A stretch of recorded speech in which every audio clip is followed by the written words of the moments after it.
இப்பதான் வேடனோட டாபிக் வருது. 2021 வேடன் பெண்களுக்கு பாலியல் தொல்லை கொடுத்தாங்க அப்படிங்கிற மாதிரி ஒரு போஸ்ட் அந்த விக்டிம் பெண்களே போட்டிருந்தாங்க. அந்த போஸ்ட இவர் ஸ்டோரி போட்டு நக்கலா பேசியிருக்காரு. அதாவது விக்டிம்ஸ கலாய்க்கிறாராமா இவர். அதுக்கப்புறம் அதுக்கு எதிர்ப்பு வந்தோடனே டக்குன்னு டெலீட் பண்ணிட்டு கொஞ்ச நேரம் கழிச்சு வேற ஒரு போஸ்ட் போட்டாரு. இந்த மாதிரி மன்னிச்சிடுங்க, நான் தெரியாம கமெண்ட் பண்ணிட்டேன், நான் பண்ணது தப்பு தான் அப்படி இப்படின்னு பேசி போட்டிருக்காரு. இப்ப என்ன டவுட் வருதுன்னா, இவரே நான் பண்ணிட்டேன்னு ஒத்துக்கிட்டாரு.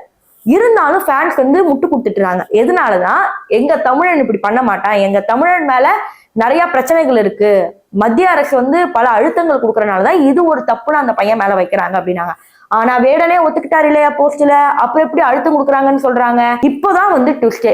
கடைசியில வேடன் என்ன சொன்னார்னா, இந்த பெண்கள்லாம் என் மேல பொய் புகார் கொடுக்குறாங்க அப்படிங்கிற மாதிரி சொல்லிட்டு கடைசியில இந்த விக்டிம் கிட்ட வரைக்கும் பேசினாரான்னு பாத்தீங்கன்னா கடைசி வரைக்கும் பேசவே இல்லையா.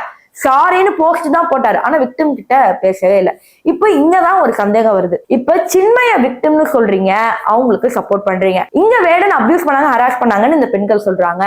ஆனா ஏன் அந்த பெண்களுக்கு சப்போர்ட் பண்ணல அப்படிங்கிற இந்த ஒரு பின்பம் தான் பிரியான் மேன் சொல்லியிருந்தாரு.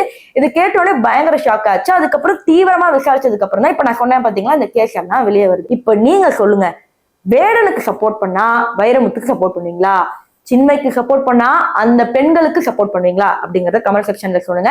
ஏன்னா எனக்கு இது ஒரு ஐ ஓபனர் வீடியோ, அதாவது மூன்றாவது கண் திறக்கும் வீடியோவா இருந்துச்சு. சோ உங்களுக்கு இது எப்படி இருந்துச்சு அப்படிங்கறத கமெண்ட் செக்ஷன்ல சொல்லுங்க.